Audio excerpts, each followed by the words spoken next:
What is up, y'all? Listen, I am waiting for a special guest. It smells like weed. I'm waiting for her. I drove all the way to Howzit. This girl lives far, but you guys loved the car conversations, and so I'm trying to keep them coming.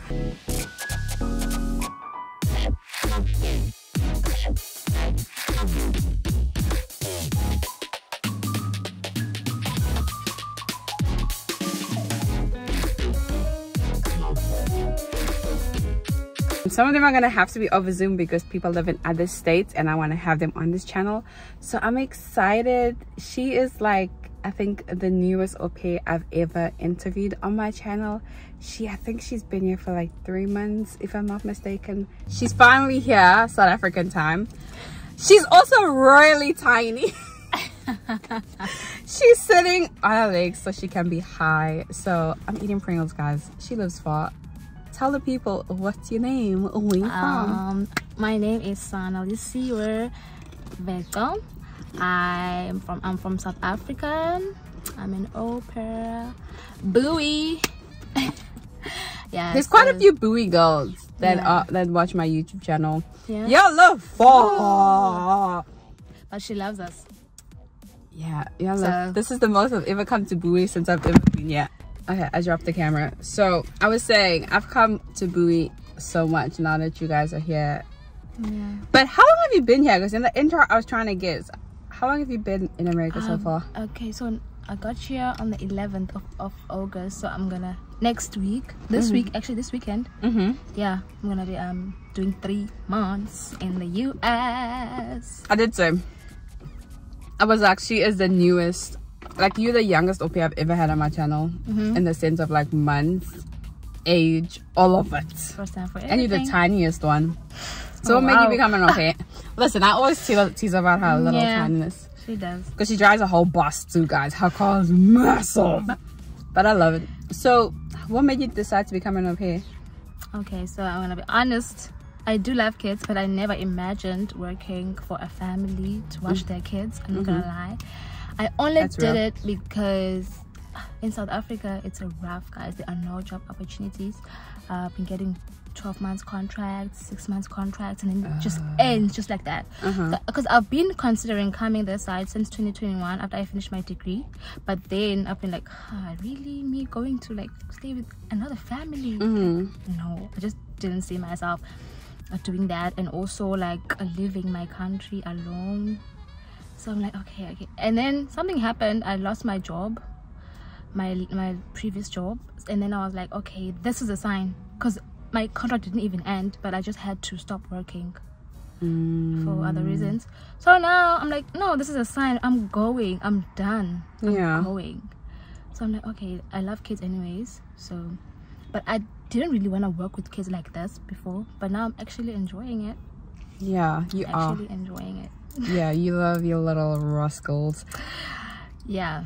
So what did your family say? Because you got a whole degree and everything, and a lot of people think, oh, au pairs don't have a form of education. You just, like, you don't know what you want to do with your life, that whole thing. People come because of that reason. People come because they can't find jobs back home, or they need a break from studying.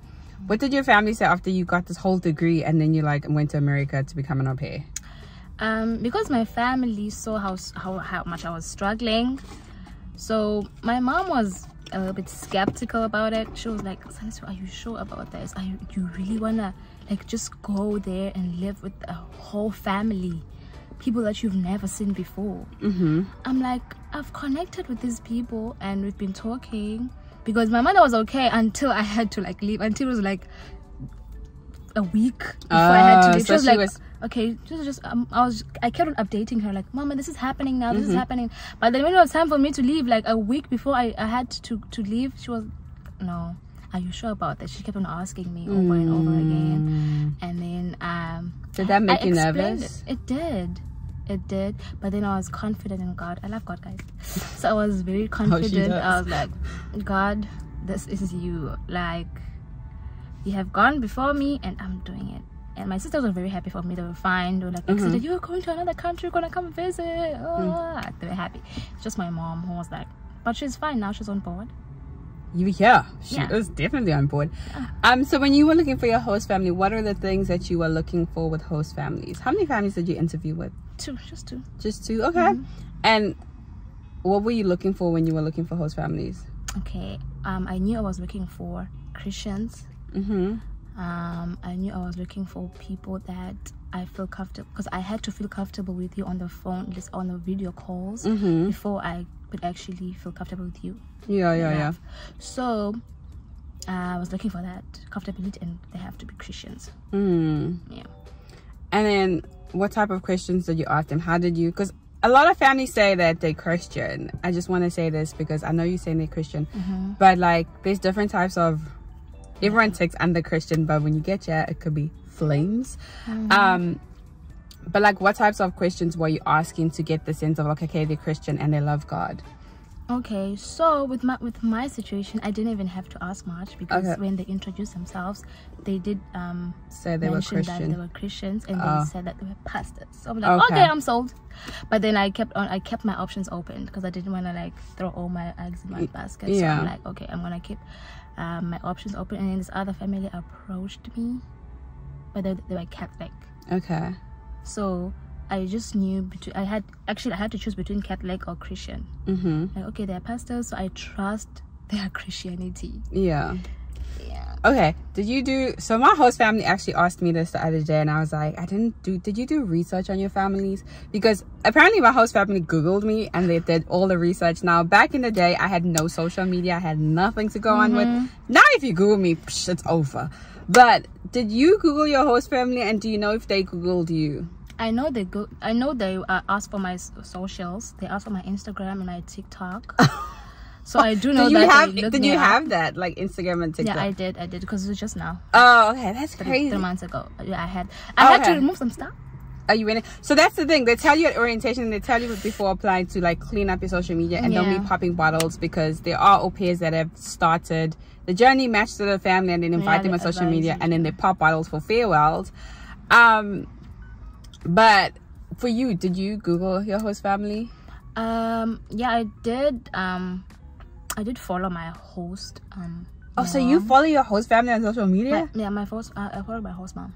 On social media, and I would see her stories. She followed me back. You real? So this is something. No, I think she followed me. No, she followed me first, and then I followed her back. Oh my god, yeah, she followed me first, and then I followed her back. But I had already I was looking at the social media anyways. Okay. And she's verified, so I'm like, okay, let me see. Okay. She's popular, so I'm like, okay, let me see, what do they do at church? Yeah. What kind of church is it? So I was just I was scanning through her profile. Yeah. And then so I started like viewing her stories, and then I was like, okay, let me just follow her. Okay, so comment below if you have your host family on social media, because I actually had this conversation with my host family, my current host family. They were like, why don't we have you on social media? Because I don't have anything hidden. I have nothing to hide. The whole world sees my social media. I just feel like it's weird. I don't know. I just feel like when I do social media, it's like my little corner, my personal space. I want to be expressive with my friends, that whole thing. True. And so I don't want to have at the back of my head, like my host family's here. There's certain people who follow me on social media that I cringe. Like I've actually considered just removing them, just so I can have like, and mind you, I'm not posting crazy things. I'm not even bad mouthing them or anything. I just, when I'm still working for a host family, I don't have you on social media until it's over. I have all my ex-host families that I still have great relationships with. So let me know, do you guys have your host families as friends on social media? I don't think there's anything wrong if you do or you don't. I just choose not to be honest. I just choose not to, because I know myself, whatever. So how long was your matching process with your host families?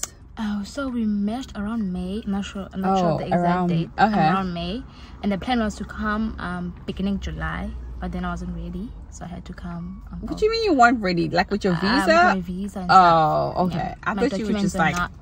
No, not me. I was good. I was like, okay. I'm doing this. So my visa, I wasn't ready with my visa, and so I had to wait for that. And I don't think I was done with paying as well. What agency are you with? Wait. I'm with Cultural Care. I keep forgetting. You with Cultural Care? Cultural Care is a lot, you guys. Cultural Care is expensive, so you got money over here. I didn't know that other agencies existed. The I was best. so mad. Yeah, I'm not gonna throw out the best au pair agency, but culture au pair is expensive for host families. It's expensive for au pairs. I don't know why half the things y'all pay for, because au pair in America is amazing. To this day, I will toot au pair in America's horn because I've been through some crazy host families. Lucky you don't have to go through that, so that's amazing. And now tell me about getting here. What has been like a massive cultural shock for you? So like coming here, being an au pair, is it everything? I know it's only 3 months, but like based on what the agency told you and what you are doing on your day-to-day, is it everything they explained, or is it what's the face? Is it more? They said you're gonna travel, Cece. They said you're gonna travel all the time and do some light childcare. Guys, I'm not gonna lie to you. It's not as it seems. What you see is not what you get. To a certain degree, though. Yeah. To a certain degree. Not everything. Some things, because your hours, they make sure, okay, you work your hours, and the payment, it comes in every week. But the only thing I can tell you is that I feel like what they advertise to us is not exactly what they advertise to the host families. There's a miscommunication. I always say that. And I understand they're promoting their business, but somehow it does affect us when we get here, because number one, you're adjusting to a lot of things. And sometimes I feel like that week, do they give us 1 week? Do they give us 1 week before we start working? But you guys didn't even, so to my understanding, did you guys go to like the hotel and orientation where y'all... No, we didn't do all that. I feel like they need to bring that back, because both times we had that, where you go to a hotel for a week. So you enter the country and then you go to a hotel for a week, and that's where they do orientation. You meet other au pairs in your area, and like you in your room, you stay with the girls that are gonna live close to you. You make friends, whatever. So it gives you time to relax. Coming off the plane into your host family's house is a lot. No matter how amazing your host family is, I can't imagine, like, at least at the hotel you have some time to unwind. Traveling is long. South Africa is quite far. So what has been like 2 things that you feel like are different, and 2 things that you've been like, this is amazing? Okay, so with me personally, the standard of living is quite different. So I might say something, maybe I didn't know it existed, maybe it does exist in my country, but I just didn't afford it. So food is very different for me, because there's a whole, I don't know if it's the exact food or that's what they call it. Because Pujan, I'm like, what is that? It's just pasta. What? It's called Pujan Kane. I don't know how to pronounce it, but it's just pasta and chicken and chicken breast. But then they call it, so it's like, what is? I don't even know what you're talking about. So the food is all everyone.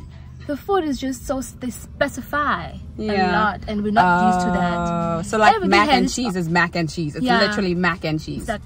Okay. So everything is just so different. You don't know what they're talking about until you see it.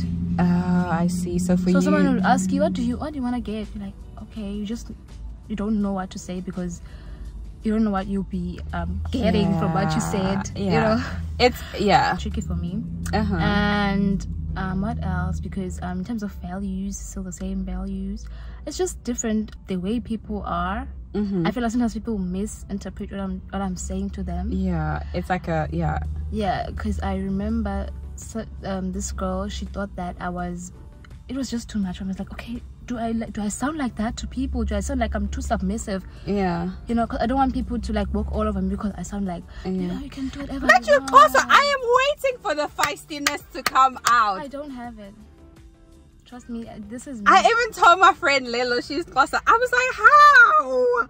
Because Xhosa and colored girls are known to be, you know, no. I'm not like that. I don't know. I don't know. I think the rudeness wrapped up of me because I stayed in KZN for 4 years. Listen, leave our people. We still will stand up. Calm person in nature. But I don't have that Xhosa fire. No, I need it. When I heard she was Xhosa, I was like, girl, not to say you fight with people. It's just that thing of like that loud, being loud. No, not even that. Not that. It's just like like Xhosa people. I can't say men. I don't have Xhosa friends, but Xhosa women hate injustice. So like they stay like if they see something that is just not I've got, it's just like, no, this is not happening. How has been your 3 months here? How has that been making friends? I know you have an amazing friend called Angel, but how has that been like transitioning to like a social life? Do you feel like outside of your host family or finding friends and finding your way around, how's that been? Okay, so it's been good because I didn't plan to have a lot of friends, because I came here to save, guys. My main goal is to save, also to explore, of course, but then mainly to save. So I was like, I don't want to make too many friends, because I know the more friends you have, the more you're gonna spend money. So I'm like, okay, I'm just gonna have just a small circle of friends. So I'm happy that I didn't meet anyone from the group, like from the Aupair groups and stuff. You haven't met your cluster girls? No, not really. Like I don't talk with all of them. I don't talk with. Have you been to a cluster meeting? We've been we went to get ice cream. Is that a cluster meeting? I guess, yeah. Yeah, we went to get ice cream, but it was like, I think it was like plus minus 10 of us. Okay. Yeah, but then I never kept contact with any of those girls. I don't even know them. Luckily, my host mom's friend also has an Aupair from South Africa, so that connected us, and that's how I met her, through that friend. So I have 2 friends, and then I also have 1 other friend. Yeah, so I only have 3 friends in the US. And I'm happy with that. That's good. I'm happy with it. And your process with your whole paperwork, because now that you just got here recently and I got here in 2019, what was this process like with the paperwork and finding a doctor's? How long? So you matched with them in May. Before May, how long did that whole process take from when you decided to become an au pair to when you started talking to host families? How many months was that? Because so I've always known, like I've always known about cultural care since 2021. So I opened my account then, but it was just there. My profile was just there. I didn't add, I didn't do anything until I'm actually going, which was like after March. I think it was around April. Yeah, then I started doing everything, and then everything was there. That's when then the next month we started connecting with my host family. So you can, with cultural care, you can have a profile and not like pay. You can just set it up. Yeah, you can just set it up, because it's a lot. You can just take your time, say every day just log in and do whatever every day. Just do something every day until you finish it, because it's a lot. Yeah. And what was like one of the questions you asked host families? Like, what was your main question? I know Christian and thing, but like when you interview them. Kids, obviously. How many kids do you have? Oh, so you did ask kids. I did ask how many kids they had. There's a fire alarm. Sorry, guys. Let it go, pass. Guys, where are the cute firefighters while we're on this topic? Because on TV, they told us in America there's cute firefighters. Dating shows. They're like, oh, you're a firefighter. Ooh. But you never see that. Yeah, old people. Anyway, so you say, what was one of the questions you asked? I asked how many kids do they have. I asked what do they use to maintain discipline. Yeah, that's a good question. Yeah, I asked them my schedule, because I know sometimes when they post those things on their profile, maybe they posted it like 2 years ago and they don't change it. So I had to understand how was I gonna work. Yeah. So I asked them the schedule as well, and how my hours are gonna go. What else did I ask them? I didn't ask them about money. Yeah. What else did I ask? I asked the neighborhood. I asked about studying options. What options did I have? Because you also have to take class. Have you started? You can also do it online. No, I haven't started it. Oh, but you're 3 months in. That's I'm like, even the questions I normally ask people, that's for like 6 months to a year. You like 3 months in. I feel like you're starting to find your balance right now, which is like a sweet spot, because you're no longer new, but you're still new at the same time. Yeah. And so within these 3 months, I'm going to ask you this question, because I ask everyone. I end like videos with 3 questions. Okay. Number 1, what has this program taught you so far? I know it's 3 months, but like, what has it taught you about yourself? Okay, so it taught me that I'm a very hesitant person. Like I need to. So now I'm learning to stop being so hesitant, to just know that, okay, this is what I want. Yeah. Because being independent like this forces you to like know what you want, know what you like. Don't be like, oh, it's okay, I don't mind. You know, using those words. I'm forbidding myself from using those words right now, because I really want to know what I want, what I like, what I don't want, you know. So it taught me that, first of all, that I need to be able to do that, to stand my ground. And then it also taught me to understand other people, like, and not look at my side, only my side. Just know that the other person is also, they're not happy with it. If the situation is not a good situation, they're also not happy. Consider their side. Because as I told you, I'm not a fighting person, so I'm always in quiet spaces, keeping my peace, having nice conversations. But now I have to be out there and be like, no, yes. Yeah, you have to, especially like here where you're on your own, you have no sister or cousin or auntie fighting for you, so you have to be assertive. I 101% agree. You have to like have your back in a way and like check every corner. What is one thing you wish you knew before becoming an au pair? So it's like either a tip or like somebody's like, bring this or do this before you go to America, and you're like, man, I wish somebody told me this before coming here. So number one, I wish I knew about Aupair America. That's true. Aupair America just sponsored the girl. Yeah. And then what else? I wish I did more research. I just relaxed. I don't know what was wrong with me. I just relaxed. I feel like time just flew by and I was just relaxing, and like, oh, they would call and be like, yeah, I'm done with this. Yeah, my passport is ready, my visa. But I didn't do research about the lifestyle. I was just so shocked when I got here, and like, oh, everyone is just so, people are loud, ne? But then they're still reserved. They're still like, okay, I'm not your friend. They mind their business. Yeah. So I wish I did more research on that, on their behavior, their lifestyle. But do you think also my host family, I feel like I was just looking at their Instagram and that was it. I didn't like ask them. I don't know. Maybe you feel like you didn't ask them enough. I feel like we didn't have enough conversations. Really? How many conversations did you have? We didn't even have much conversation. About connecting from May, it would just be quiet for like 2 full weeks, and then we would like talk, and then it would be quiet, then we would like talk. But that's okay, because I spoke with my family, I think in like June. The fire truck's coming by again, people. I think I spoke to my family in June, or I FaceTimed them when we matched. I mean, when we spoke, whatever. Then 2 weeks later, we emailed saying we're gonna match with one another, because I was looking at other families, they were looking at other families. And then we didn't talk after that. And then I told them in August I'm going to do my visa in Joburg. I let them know what happened. I came back, I got my visa. I said, hey, I got my visa. And man, they messaged me that Thursday, I only responded the Monday over email. When I got into the country in September, I wasn't even sure if they remembered I was coming. And it's not a bad thing, because they were feeling bad that they weren't texting me, but they also didn't want to annoy me. Because like we speak about it all the time now, where they were like, should we text her, but we don't want to annoy her, we don't want to worry her. And then it's like, I just did it. I'm not a texter.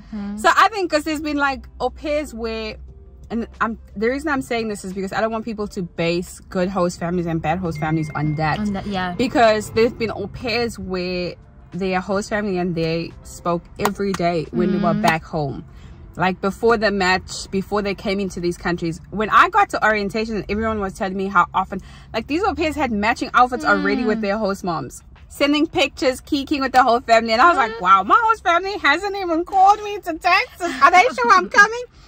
And it's 4 years later and I'm still with the same host family. Like, they're absolutely great. I just realized it's not their style. They're super busy. They can't be texting all the time. And I was grateful that they didn't text me too, because I was like, I'm not a texter. But so for you, did that bother you that your host family was not texting you back and forth, or was that making you nervous? It's not even about my host family not texting me. I didn't text them either. Oh, so there was no communication. It did make me feel like, why don't we, maybe we don't have the connection? Because other people on the group, on the WhatsApp group, people will be like, oh, this happened today, they said today. They would share so you were comparing. Okay, the same thing happened to me. I would be like worried, like, oh my god, I wonder. Oh yeah, it does make you think, like, did I make a mistake? Do we have a connection or not? But yeah, I see that because like everyone's talking about their host families. Yeah, and you're just not talking with them at all. Like, oh my god, it's been 2 weeks now. It's been 2 weeks and 5 hours. They haven't even said hello. But that's good though. And so like when you were packing and bringing, what was like priority? What are things you brought or things you wish you brought? Which things not when it comes to, no, I think I brought everything as much as I could, and I think I brought even more than I should have, because I just have a lot of stuff that I don't even need, that I shouldn't have brought. Yeah. So but then I got a call from Bridget night before I came here, so I'm like, okay, it's circulate. Yeah. Something I can do now. So she did give me advices on what to pack and what not to pack. I was like, I can't unpack right now and pack again. Yeah, it's not gonna happen. Okay. Yeah. So next time, just make sure that you, like, whoever want, like, when before you pack, just make sure that you get enough information and that you know what you need to pack and what not. But with me, my packing was not that great. But then I didn't pack with anything. Sorry, but then I packed more than I should have. Yeah, that's the thing. And that happened to me twice. You'd think I learned from the first time. When I came back again, I packed stuff and I was just like, why did I bring all these things? Versus like I wish I brought more food stuff, because food is so expensive here, like more South African foods. But last question for you. Would you recommend this program to other people, and why? I would definitely recommend it. I thought you were gonna go no. I would definitely, because one thing I know is that this is like any other job. Like, it's not gonna be perfect, it's not gonna be smooth sailing. You're gonna have those that's like, oh, today I'm just not feeling it. Just like any other job. But I would still recommend it, even though it has those days. So the only thing that I would advise you is that you prepare yourself for a whole different world. Just know who you are. Don't try to be like anyone else. When you get here, like, oh, okay, they do this in France, like, you have maybe a friend from France, and you're like, oh, okay. No, just be who you are. And then what else, if you're prepared, and then just know that you have patience for kids. Because you need that. American kids are so challenging, you guys. It's not even so they're vocal. That's the thing about them. It's like vocal. Different countries. They're very vocal. Like, it's like, even whatever you tell them, you have to explain, you have to be willing to compromise your space, because you'll be living with another family. Not your space, they'll give your own space, but then sharing, be willing to compromise that, and be flexible, guys, because these families need someone who's flexible, because sometimes they will call you and be like, oh, it's an emergency. So I would definitely recommend it. And those are my so I love what you said about the kids thing, because something that a lot of people struggle, and I've struggled with, is that kids in my home country are different to kids here. They are. And like, I loved kids in my home country, I still love kids here. It's just that like the way kids are raised in different countries are different, and you come with the mentality like, oh, it's like raising a South African kid, and you try to raise it with an American kid, and it does not work.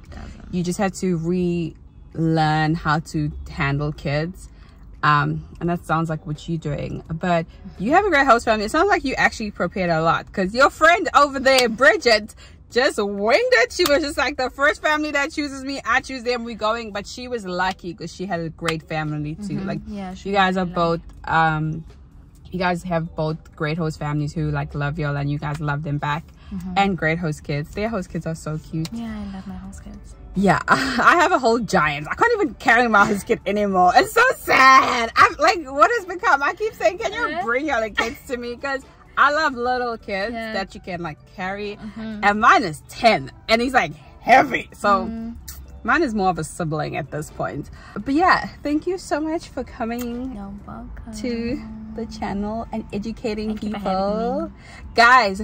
Look, I'm just gonna share this story. She told me the other day. It's like full circle, because we were having a conversation. Where were we? And we're talking about packing, and like we were just talking, and then I was like, I'm so tired of this channel. I feel like I need a break. I feel like even giving up and canceling it. And she's like, no, don't, because on our group chat we used to watch your videos on what to pack and what to bring and all these things. And I was like, wait a minute, like before, like I literally found out this week. Okay, I did not know that she even knew who I was before this. We just met because of a mutual friend. But what a full circle from being on the other side watching to being in the video. I'm gonna hang out and meet you and be your friend. Listen, God has funny ways of doing stuff, because like the timing when she said that, I was just like, oh, like reassured me that okay, people still watch this channel and it's still helpful. But thank you for coming to the channel and sharing your story with people. Hopefully it touches you guys, and reach out in the comment section if you guys have any questions. She, as I said in the beginning, is pretty new. Like, she's the newest au pair I've ever had, so her system is probably the latest stuff that's happening right now. Yeah, but yeah, I'm excited. Do you guys have to do the vaccine thing, by the way? No, we didn't. Oh, so that they're no longer doing that anymore. They don't do it anymore. But yeah, she just got off the plane. She just got over jet lag. So thank you so much for watching the video. Do not forget to like, comment, and subscribe. Bye.